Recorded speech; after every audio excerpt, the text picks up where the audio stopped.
नमस्कार दोस्तों। झारखंड में दूसरे और आखिरी दौर के चुनाव को प्रधानमंत्री नरेंद्र मोदी ने काफी कांटे का बना दिया है। हालांकि झारखंड की राजनीति को जानने वाले समझते हैं और कहते हैं कि असल में झारखंड की सत्ता पर कब्जे का फैसला पहले दौर की 43 सीटों में ही हो चुका है और मुख्यमंत्री हेमंत सोरेन की वापसी की पूरी संभावना जताई जा रही है। इस पर एक एक सीट का आकलन मैंने वोटिंग के बाद 13 नवंबर को ही आपको बता दिया था। उस वीडियो को आप लोगों का भरपूर प्यार अभी तक मिल रहा है। आज मैं दूसरे दौर का बिल्कुल सटीक आकलन करने की कोशिश कर रहा हूं, इसीलिए इस वीडियो को आखिर तक जरूर देखिएगा। दूसरे दौर की 38 सीटों पर 2 दिन बाद 20 नवंबर को वोटिंग है और 2 दिन पहले ही प्रधानमंत्री नरेंद्र मोदी ने आदिवासी भगवान बिरसा मुंडा के 150वीं जयंती वर्ष की शुरुआत और कई ऐलान के साथ अपना मास्टर स्ट्रोक चला है। दूसरे दौर में मुख्यमंत्री हेमंत सोरेन की अपनी सीट और उनका गढ़ संथाल परगना भी शामिल है। बीजेपी के प्रदेश अध्यक्ष बाबूलाल मरांडी का भी असल इम्तिहान इसी दौर में है। पिछले चुनाव में इन 38 सीटों पर जेएमएम और कांग्रेस का रिकॉर्ड बहुत शानदार रहा था, बल्कि सही मायने में कांग्रेस ने हेमंत सोरेन को अच्छा सपोर्ट दिया था। 2019 में जेएमएम ने 13 सीटें और कांग्रेस ने 8 सीटें जीती थी। बीजेपी का स्कोर जेएमएम से 1 सीट पीछे ही था, 12 सीट। लेकिन बीजेपी की इस बार की सहयोगी आजसू ने पिछली बार 2 सीट जीती थी। 5 सीटें अन्य और निर्दलीय के खाते में गई थीं, जिनमें बाबूलाल मरांडी भी शामिल थे। उस वक्त वह बीजेपी से अलग हो चुके थे। बाद में अपनी कमजोर हालत को देखकर बीजेपी ने फिर से मरांडी को पार्टी में शामिल कर लिया। उन्हें प्रदेश अध्यक्ष भी बना दिया गया। हालांकि जेएमएम से चंपई सोरेन को बीजेपी में लाने से मरांडी एक बार फिर नाराज बताए जाते हैं, क्योंकि उन्हें लग रहा है कि सत्ता मिलने की सूरत में मुख्यमंत्री पद पर दावेदार बढ़ भी सकते हैं। चंपई सोरेन के बीजेपी में शामिल होने के दौरान भी आला कमान ने मरांडी को उस मिशन से दूर ही रखा था। लेकिन फिलहाल तो मरांडी उम्मीद से हैं और तनमन से बीजेपी को जिताने में जुटे हैं। हालांकि मोदी को इस बार हर हाल में झारखंड की सत्ता चाहिए, क्योंकि अडानी सहित उनके तमाम करीबी कारोबारियों के टारगेट पर लाखों करोड़ों के प्रोजेक्ट झारखंड में हैं।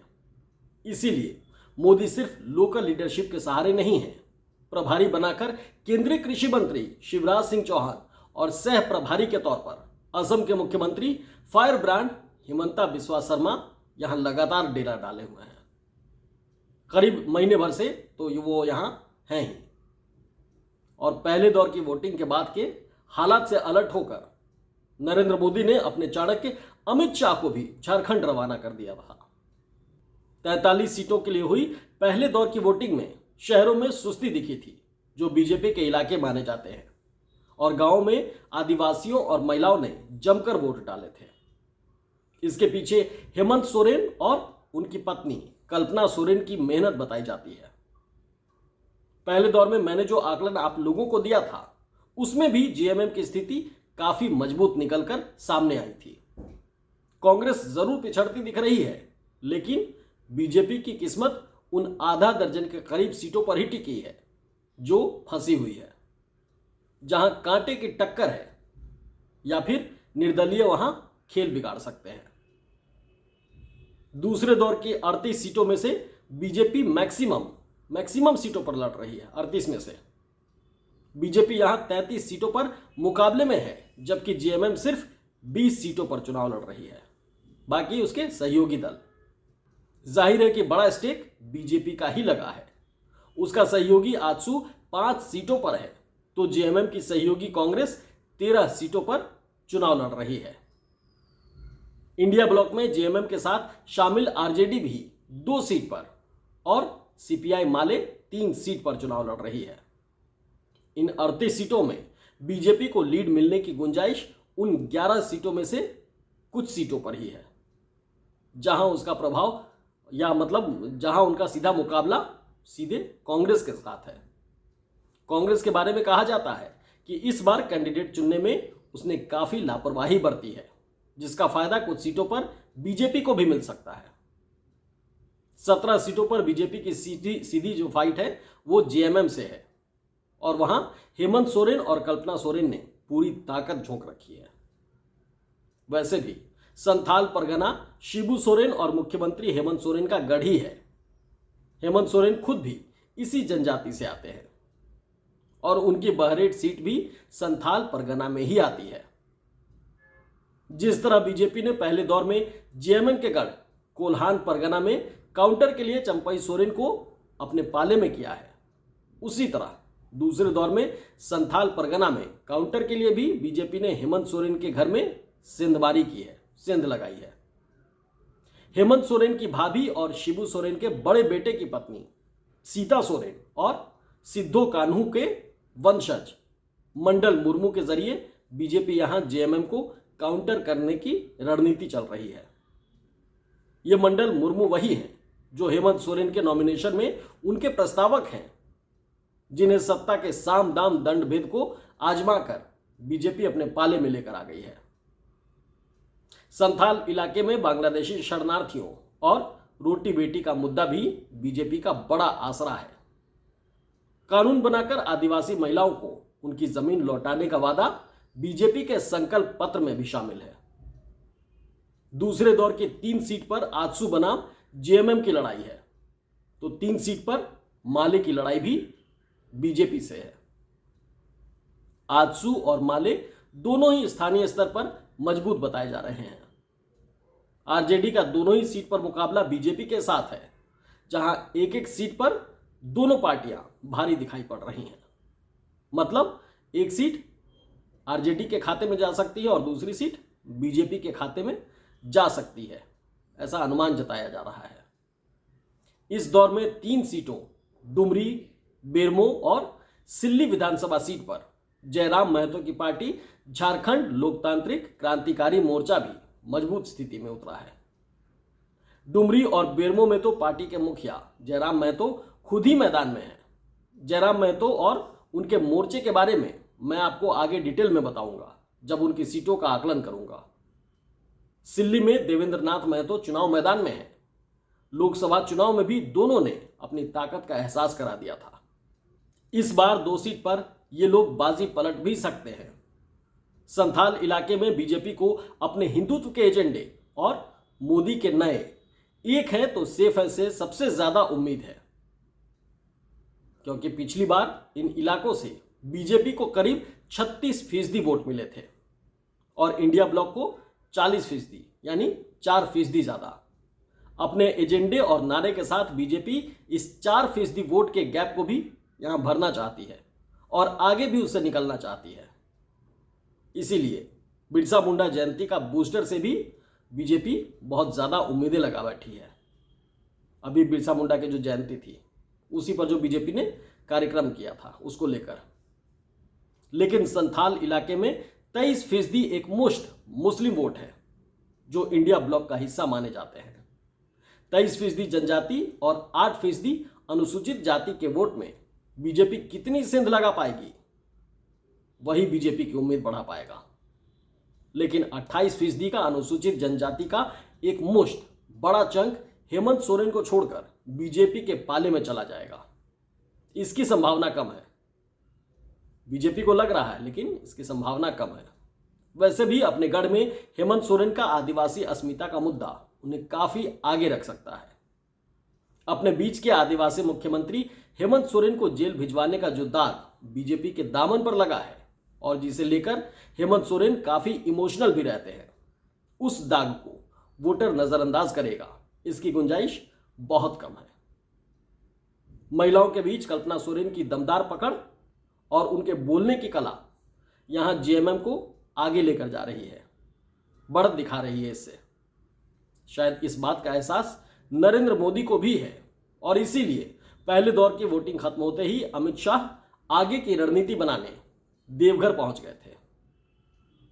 अब अगर अलग अलग सीटों के हिसाब से और उस लिहाज से बात करें तो समझिए, मुख्यमंत्री हेमंत सोरेन और उनकी पत्नी कल्पना सोरेन के साथ ही जेएमएम के गढ़ दुमका की 4 सीटों से भी पहले बात करते हैं एक ऐसी वीआईपी सीट की जो बीजेपी के लिए तमाम कवायद के बाद भी फंसी ही हुई है। ये सीट है बीजेपी के प्रदेश अध्यक्ष बाबूलाल मरांडी की धनवार सीट। इस सीट पर मुकाबला इसलिए भी दिलचस्प है क्योंकि यहां से जेएमएम के साथ इंडिया ब्लॉक का एक और दल माले भी मुकाबले में है। फिर तो मरांडी की यह सीट फंस ही सकती है। इसकी दो वजह भी हैं। एक वजह यह है कि बीजेपी ने इसे सेटल कर दिया है। यहां से ऑन रिकॉर्ड झारखंड के सबसे अमीर कैंडिडेट निरंजन राय निर्दलीय खड़े हो गए थे। वो मानने को भी तैयार नहीं थे, लेकिन अमित शाह की कल हुई रैली से पहले फिल्मी स्टाइल में हेमंता बिस्वा शर्मा और निशिकांत दुबे ने राय के घर जाकर आखिरकार उन्हें मना ही लिया। लेकिन दूसरी परेशानी खुद बीजेपी और उसका बटेंगे तो कटेंगे वाला एजेंडा है। पिछली बार मरांडी अपनी पार्टी से चुनाव लड़कर जीते थे, इसीलिए उन्हें हर समुदाय का वोट मिला था। लेकिन इस बार बीजेपी कैंडिडेट के तौर पर 24% मुस्लिम वोट का सीधा नुकसान होने का उन्हें आसार है, जिसका फायदा कांग्रेस को मिल सकता है। साथ ही हेमंत सोरेन को जेल भेजने के मुद्दे पर भी आदिवासी अस्मिता का दांव भी जेएमएम को मजबूत बना रहा है और यहां पर बीजेपी को कमजोर कर रहा है। मुकाबला सारठ में भी तगड़ा है। बीजेपी उम्मीदवार रणधीर सिंह लगातार 2 बार से जीत रहे हैं, लेकिन मोदी का उनके प्रचार में आना यह इशारा करता है कि यहां पर मामला गंभीर है, पेच फंस सकता है। इसीलिए प्रधानमंत्री नरेंद्र मोदी को आना पड़ा। उधर जेएमएम ने बीजेपी से ही आए उदय शंकर सिंह उर्फ चुन्ना सिंह को फौरन टिकट थमा दिया था, क्योंकि 2 दशक तक उन्होंने भी इलाके पर राज किया है। उनके जीतने की भी काफी उम्मीद जताई जा रही है। ऑनलाइन फ्रॉड पर बनी वेब सीरीज से चर्चा में आई जामताड़ा सीट पर वैसे तो जेएमएम के इरफान अंसारी मजबूत है, लेकिन बीजेपी ने इस बार मुख्यमंत्री हेमंत सोरेन के घर में सेंध लगाकर उनकी भाभी सीता सोरेन को यहां से उतार दिया है। यानी टक्कर यहां भी कड़ी टक्कर है। यहां पर लिट्टीपाड़ा में जेएमएम की थोड़ी बहुत मुश्किलें उसके अपने ही बढ़ा सकते हैं। जेएमएम ने यहां से टिकट का जो दावा किया वो साइमन मरांडी के बेटे दिनेश विलियम की जगह हेमंत लाल मुर्मू को उतार दिया, जिससे दिनेश विलियम भड़क गए थे। उनके पिता साइमन मरांडी जेएमएम के फाउंडर्स में से रहे हैं बिल्कुल शुरुआत से। मरांडी ने मुख्यमंत्री के खिलाफ प्रचार भी शुरू कर दिया। वो औपचारिक रूप से कभी भी बीजेपी में भी जा सकते हैं, ऐसा इशारा मिल रहा है। हेमलाल मुर्मू पिछला चुनाव बीजेपी से लड़ चुके हैं। वो मुख्यमंत्री हेमंत सोरेन की सीट बरहेट से भी कई बार विधायक रह चुके हैं। 2009 में बीजेपी सरकार में मंत्री भी रहे, हालांकि उनकी स्थिति काफी मजबूत है। धनबाद में बीजेपी के राज सिन्हा की स्थिति ज्यादा दमदार नहीं है। यहां कांग्रेस के पूर्व सांसद ददई दुबे का बेटा कांग्रेस से लड़ रहा है और मजबूत स्थिति में भी है, लेकिन पलामू का होने के कारण बाहरी होने का टैग भी उसके साथ जुड़ा हुआ है।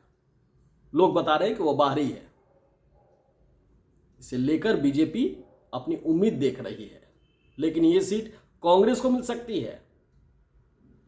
झरिया, जहां के वासेपुर पर 2 पार्ट में फिल्म बन चुकी है। फिल्म के मुख्य किरदार रामाधीर सिंह असल जिंदगी के सूर्यदेव सिंह हैं, जिनकी पत्नी कुंती सिंह भी विधायक रह चुकी हैं। उनकी बहू रागिनी सिंह बीजेपी से मैदान में है, लेकिन उनका मुकाबला कांग्रेस की पूर्णिमा नीरज सिंह से है, जो इसी रसूखदार खानदान की एक और बहू है। इसीलिए यहां मुकाबला बराबरी का है। सिंदरी सीट पर बीजेपी ने अपने मौजूदा विधायक इंद्रजीत महतो की पत्नी को टिकट दिया है। इंद्रजीत महतो कोविड के बाद से ही हॉस्पिटलाइज बताए जाते हैं। बताया जाता है कि उनका वजन गिरकर 15 से 20 किलोग्राम बच गया है, महज 15 से 20 किलोग्राम। यहां जेएमएम की सहयोगी माले के टिकट पर मास्टर बबलू महतो है। उनके पिता आनंद बाबू भी टीचर थे और इलाके में उनका बहुत सम्मान था। पिछली बार वो 8000 वोट से हार गए थे, सिर्फ 8000 वोट से। बाघमारा में बीजेपी के कद्दावर सांसद ढुल्लू महतो के भाई लड़ रहे हैं, लेकिन कांग्रेस के कार्यकारी प्रदेश अध्यक्ष जलेश्वर महतो उन्हें कड़ी टक्कर दे रहे हैं। जलेश्वर पिछला चुनाव 1000 से भी कम वोट से हारे थे। इस बार कांग्रेस ये सीट निकाल सकती है, क्योंकि झारखंड में एक ही परिवार से सांसद और विधायक बनना आमतौर पर जनता को पसंद नहीं है। बंगाल से सटी निरसा सीट पर बीजेपी एमएलए अपर्णा गुप्ता है। उनके पति की हत्या कर दी गई थी और उनके 3 बार के विधायक पिता की भी हत्या ही हो गई थी। लेकिन राजनीतिक घराने से ही उनकी टक्कर माले के अरूप चटर्जी से है और इस सीट पर 5-5 साल के रोटेशन कल्चर को भी देख ले तो माले की स्थिति यहां पर मजबूत दिखाई पड़ रही है। चंदन क्यारी में विधानसभा में विपक्ष के यानी बीजेपी के अमर बावरी हैं। जेएमएम ने यहां से उमाकांत रजक को उतार दिया है, जो पूर्व मंत्री भी रह चुके हैं और आजसू से जेएमएम में आए हैं। सीट बंटवारे में जैसे ही ये सीट बीजेपी को मिली तो रजक जेएमएम में आ गए। लेकिन जेएमएम के पिछली बार के उम्मीदवार नौजवान विजय रजावर की टिकट कट गई। विजय रजवार जेएमएम उम्मीदवार का प्रचार तो कर रहे हैं, लेकिन बताया जा रहा है कि उनकी बिरादरी इससे नाराज है, जिसके 40 से 50 हजार वोट है। यानी यहां जेएमएम का मामला फंसा हुआ नजर आता है। लेकिन टुंडी में जेएमएम के मथुरा बाबू की जीत तय मानी जा रही है। बीजेपी को यहां कैंडिडेट तक नहीं मिल रहा था तो एक नौजवान नेता को उतार दिया गया। बोकारो में कांग्रेस ने इलाके के दिग्गज नेता समरेश सिंह की बहू श्वेता सिंह को लड़ाया है। समरेश सिंह तकरीबन हर पार्टी का फेरा लगा चुके हैं, लेकिन वो बीजेपी के शुरुआती दौर के नेता रहे हैं, यानी पुरखा हैं। झारखंड बनने पर पहली बीजेपी सरकार में भी वो मंत्री रहे, जब शुरुआत में झारखंड में बीजेपी की सरकार बनी थी। उनकी बहू श्वेता बीजेपी के बिरांची नारायण को कड़ी टक्कर दे रही हैं। पिछला चुनाव बीजेपी ने 13,000 के करीब वोटों से जीत लिया था, जो बहुत बड़ा अंतर तो नहीं है। बेरमो में कांग्रेस के एमएलए अनूप सिंह भारी पड़ रहे हैं। वो दिग्गज कांग्रेसी नेता राजेंद्र सिंह के बेटे हैं। लेकिन यहां झारखंड लोकतांत्रिक क्रांतिकारी मोर्चा के जयराम महतो खेल बिगाड़ सकते हैं। जयराम महतो 2 सीट पर चुनाव लड़ रहे हैं, दूसरी सीट उनकी डुमरी है। लेकिन यहां से जेएमएम के कद्दावर नेता जगन्नाथ महतो की पत्नी बेबी देवी का जीतना करीब करीब तय माना जा रहा है, क्योंकि मौजूदा दौर में भी वो यहां से विधायक हैं। जगन्नाथ बाबू अब इस दुनिया में नहीं है, पहले वो आजसू में थे। यहां आपको थोड़ा जानकारी जयराम महतो के बारे में भी देते चले। जयराम दिल्ली में आम आदमी पार्टी के जो मुखिया हैं अरविंद केजरीवाल, उन्हीं की तरह आंदोलन से निकले युवा नेता हैं। झारखंड में असली झारखंडी कौन, इस सवाल पर शुरू हुआ खतियान आंदोलन, जिसका कहना है कि 1932 से पहले जो झारखंड के निवासी थे, जिनका नाम जमीन से जुड़े खसरा खतौनी में दर्ज है, वही असली झारखंडी माने जाएंगे। जयराम महतो उसी आंदोलन से निकले हैं। वैसे अरविंद केजरीवाल की तरह 2 ही आरोप उन पर लगते हैं। पहला तो ये कि जयराम की कार्यशैली से परेशान होकर आंदोलन की असल में शुरुआत करने वाले कई बड़े नेता मोर्चा से अलग हो गए। दूसरा आरोप क्या लगता है? दूसरा आरोप उन पर लगता है कि परोक्ष रूप से बीजेपी की मदद की है, मतलब वो बीजेपी की मदद करते हैं। खैर, ये सामान्य चर्चा की बातें हैं। जयराम पूरी मुस्तैदी से अपना चुनाव लड़ रहे हैं और कांग्रेस की श्वेता सिंह वाली बेरमो सीट पर कुछ उलटफेर भी कर सकते हैं। मधुपुर सीट पर जेएमएम के हफीजुल जीत की ओर हैं। उनका आंकड़ा जीत की ओर बढ़ता दिखाई पड़ रहा है। उनके पिता भी जेएमएम के कद्दावर नेताओं में शुमार थे। देवघर में बीजेपी को आरजेडी कड़ी टक्कर दे रही है। जेडीयू ये सीट निकाल भी सकती है। और दोस्तों, आपको ले चलते हैं झारखंड के फर्स्ट फैमिली यानी मुख्यमंत्री हेमंत सोरेन और उनके परिवार के दूसरे सदस्यों और जेएमएम के गढ़ की सीटों पर भी। मुख्यमंत्री हेमंत सोरेन 2014 से बरहेट में चुनाव लड़ रहे हैं। उनके जीतने में कोई शक शुबह भी नहीं है। लेकिन अपनी ओर से बीजेपी ने स्थानीय गामलियल हेम्ब्रम को उतारकर मैदान में हेमंत सोरेन को घेरने की कोशिश जरूर की है। ऐसा लगता है जैसे हेमंत सोरेन को हारने के लिए मोदी और शाह ने कमर कस ली है कि वो हार जाए किसी तरह। उनका तो पर्चा तक खारिज होने की भूमिका बना दी गई थी। उनके प्रस्तावक मंडल, जो प्रस्तावक थे मंडल मुर्मू, उन्हें बीजेपी नेताओं ने पर्चे की चेकिंग के वक्त ही अपने कब्जे में कर लिया था। बाद में मंडल मुर्मू बीजेपी के पाले में भी चले गए। हालांकि हेमंत सोरेन ने पलटवार करते हुए अपने पुराने प्रतिद्वंदी सिमोन माल्तो को अपने साथ कर लिया। सीएम हेमंत की स्टार प्रचारक पत्नी कल्पना सोरेन की गांडेय सीट भी जीत उनकी वहां पर करीब करीब तय मानी जा रही है। गांडेय सीट से यहां बीजेपी की मुनिया देवी को उम्मीदवार बनाया गया है। बीजेपी ने उम्मीदवार बनाया है उन्हें। हेमंत सोरेन के जेल जाने के बाद कल्पना ने पूरे राज्य में अपनी दमदार पहचान बनाई है। दुमका से शिबू सोरेन परिवार का वो गढ़ माना जाता है। दुमका यहां के 3 सीट जेएमएम और 1 सीट कांग्रेस के पास है। इस बार दुमका से शिबू सोरेन के छोटे बेटे यानी सीएम हेमंत सोरेन के छोटे भाई बसंत सोरेन जेएमएम से कैंडिडेट हैं। बीजेपी ने लुइस मरांडी के बदले पूर्व सांसद सुनील सोरेन को मैदान में उतार दिया है। नाराज लुइस मरांडी बीजेपी छोड़कर जेएमएम का दामन थाम चुकी है। यहां पर नतीजा लगभग तय है और जेएमएम के पक्ष में ही दिख रहा है।